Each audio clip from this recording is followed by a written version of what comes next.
गुरु ब्रह्मा गुरु विष्णु गुरुदेव महेश्वर गुरु साक्षात् परम ब्रह्म तस्मै श्री गुरुवे नमः। जय जगन्नाथ जय जगन्नाथ। समस्त जगन्नाथ प्रेमी बंधु मानक मोर प्रणाम। बंधु ये संसार को आम कहीं आसीचे आपण जानती कि आपण जानी थे पारती किछि लोक आम मोह माया धनर पछरे गोड़े ये धन माया रे आम छंदी हो जाइए। से चाणक्य एक शुल्क लिखिले शुल्क हूँ मूढ़ जहि धनागम तृष्ण कुरुषात् बुधे मनसी वितुष्ण जल्हा से निज कर्म पातं बीतं तेन विनोदाय चितं मूढ़ जहि धनागम तृष्ण। हे मूर्ख धन आगमन वासना परित्याग कर अंतकरण रे सद्बुद्धि हेउ एवं मनरे धन तृप्ति विशुष्णा जात है। चैतन्य कहले निज कर्म द्वारा जेतिकी धन प्राप्त हेबो ताहा द्वारा चित्त को संतोष कर का मनरे कष्ट देकिरी धन संचय वासना दुर्निर्वाह कर। अपर्याप्त धन थिले मध्य अधिक धन उपार्जन एवं संचय करिबार वासना उज्जीवित हेब। जाग्रत थाए त्रिभुवन अधिपत्ति हेले मध्य ए मनुष्य आशार परितृप्ति न थाए। आहुरी अच्छी आहुरी अच्छी धन उपार्जन एवं संचय कष्टदायक। धन व्यय हेले मन मध्य कष्ट होता है। सुतरां यहाकू काय मन वाक्य परित्याग करने उचित। गोटे सुंदर शुल्क अच्छी ओं ईशावास्यं निदं सर्वं जगत्किं चित् जगत्यं जगत् चेतन तैक्तेन भुजिथा मा गुन्धं स कस्यचिद्धनं। ये संसार रे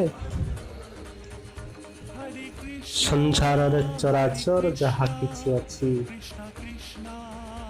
यह सब ईश्वर द्वारा व्यस्त। तेणु निर्लिप्त भाव सब कार्य निर्वाह करिबा अन्यासक्त भाव समस्त भोग कर। लोभ रखनी जहा अच्छी त्याग करी मनर शांति को अनुभव करी जीवनटा भोग कर। कहारी धन बा विषय तृप्ति लोभ बा अभिलाष रख नहीं। कहा पर हिंसा कर नहीं। का धन को देखी ईर्षा कर नहीं। यही भाव अर्थात अनासक्त निष्काम भाव कर्म करी 7 वर्ष बंचार इच्छा कर।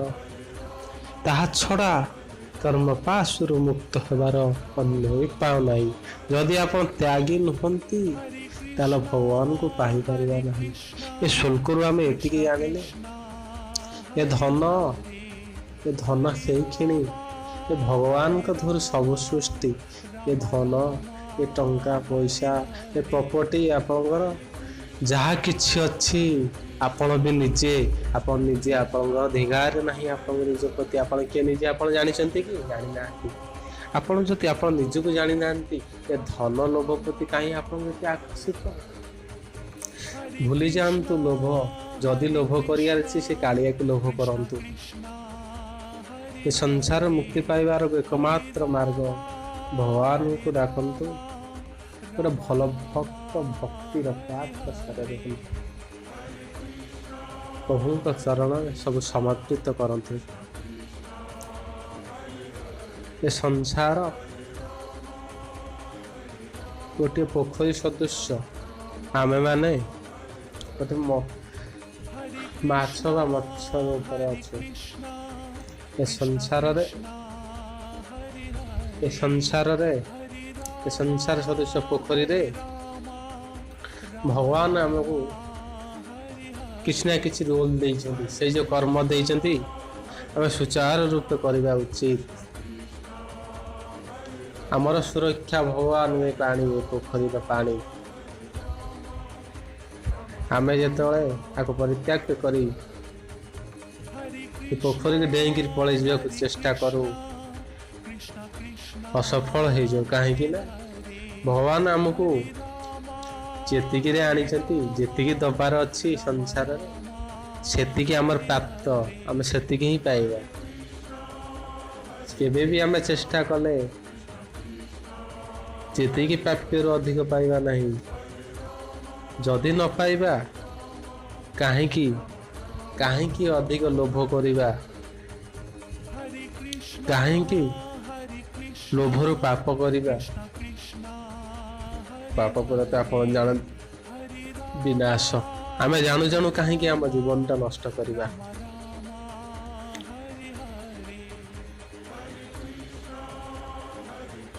ମୋର ଏତିକି ଅନୁରୋଧ ଆପଣମାନଙ୍କୁ, ଲୋଭ, ମାୟା, ହିଂସା, କ୍ରୋଧ